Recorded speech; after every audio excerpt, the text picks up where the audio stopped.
Good morning and welcome to Morning Java, brought to you as always by Get Go Cafe and Market, where I personally, Dale, I'm getting back into the fresh eating. They got their salads. I've been eating on that chicken spinach salad. Been doing me pretty right so far. Yeah, it's time to get those New Year's resolutions into gear. Yes. And it's a great way to do it at Get Go because they've got all these nice fresh salads, fresh sandwiches that are good and low fat, good for you. Yes, eat good and eat right at Get Go. But let's talk about what everyone's talking about right now in Pittsburgh, Antonio Brown and the prospect of him being traded. All right, Rooney addressed it last week. Everyone else addressed it last week. Let's you and me talk, Dale, because we're both the football heads of the company. We've been analyzing, breaking down what possibilities, the cap numbers.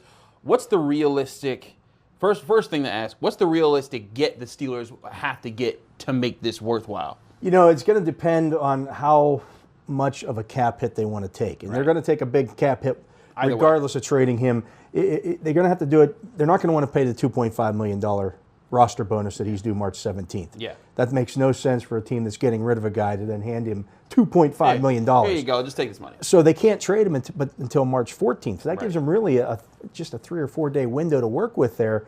So, you know, in that constraint, getting a top 5 or 10 pick for Antonio Brown is not realistic. No. It's just not. Now, when I talk about how big of a cap hit they're willing to take, if you trade for a veteran player, you've already got Antonio Brown's $21 million cap hit. Mm-hmm. So if you then go and trade for example, the guy, the people's name keep throwing out there, Patrick Peterson, that adds another $11 million to that cap hit. Right. That's $31 million basically for one player. For one player. Yeah, and that's where I think it's tough to grasp that part of it. I think the one thing that the Steelers have to play in these negotiations, if they're going forward and they're battling with teams, is that if they eat the $22 million, the $21 million with the earlier part, that means the other team is really getting the best receiver in football for $11 million, $12 million. Right. I mean, and they're getting him at a really good price. If I'm the other team, I'm thinking, you know what? Like if I'm the Eagles or the Saints or a team that like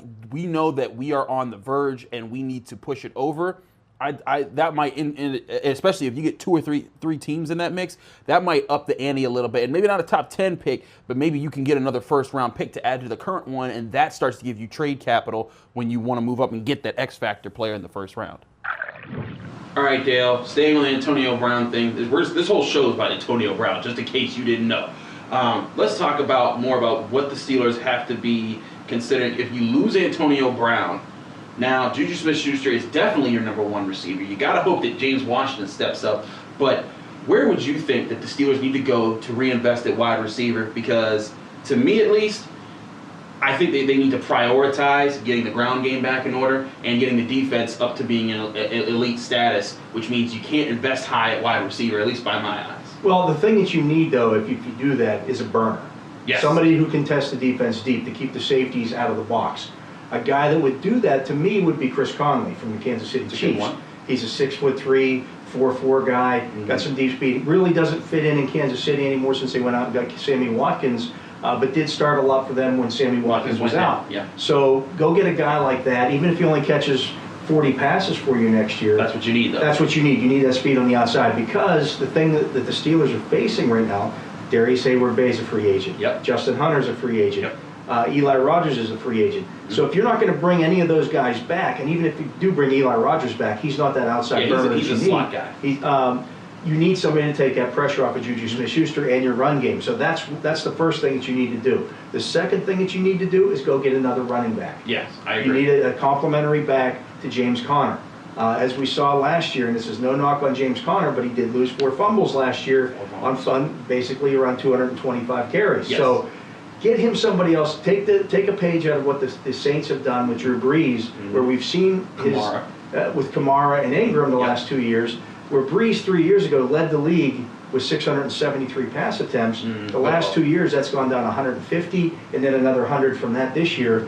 They're not leaning on him to make all the plays, just the plays that are needed to convert the first down. There's a great comparison to Ben Roethlisberger, who led the NFL in attempts, but also in interceptions. He had over 5,000 yards, but you have to look at trying to make this offense efficient. Beekner did that last year with this past season with the red zone offense. Now, overall, you need to find a way to balance this offense to keep Ben Roethlisberger. He's just not the Tom Brady, Aaron Rodgers that's just going to air it out. Don't make him carry it. Exactly.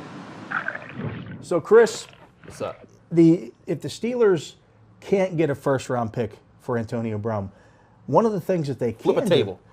Well, one of the things that they can do, and I think people need to realize that 31-year-old receiver, while he's still valuable and is still a very good receiver, that $11 million or $12 million price tag is significant. Yes. And not everybody can take that on. Right. So what you would need to do, in my eyes, if you can't get the number one pick, go for a high second-round pick and a good young player. Yes. And if you're looking at, say, the Denver Broncos have kind of thrown their lot into this whole Antonio Brown sweepstakes. We keep hearing that's the hot rumor now. If you can get the Broncos' second-round pick and maybe an extra, let's say a fourth as well, and get, say, Courtland Sutton. Yeah. Now all of a sudden you've filled some needs. Right, and Courtland Sutton is a bigger body guy. He's a guy that he can really help you immediately in the passing game. I think that's a viable move because at the same time, I'm with you on that. Teams especially are going to be really pushing the Steelers on this trade. It was like, look, we know that you don't like. They get the leverage. They know he's not going to. Art Rooney came out and said I can't. It's hard to envision. I hard to envision him seeing him in camp. Exactly, and seeing that makes every team smell blood, and it means they're not going to try. This isn't like if no news of this had come out, then they could have traded him, and then it would have been, oh my gosh, and then they would have gotten the super impact. I just don't. I just don't see a huge haul back coming back for him. I do think, though, again, if they get three teams in the mix, there's a chance they can get that first. But an early second like they'll be getting from the Broncos, that would be helpful. A young player on top of that and a fourth-round pick. Also, remember, we're talking about the Steelers. They need to go and get X-factor defensive players this year, whether in free agency or in the draft. Any draft capital you can get, an extra fourth, an extra third. An extra second could be used to move up in the first. Exactly, and move up high in the first. And that's when you get your shot at like an Allen or a White or a Greedy Williams, somebody that's going to immediately impact this defense.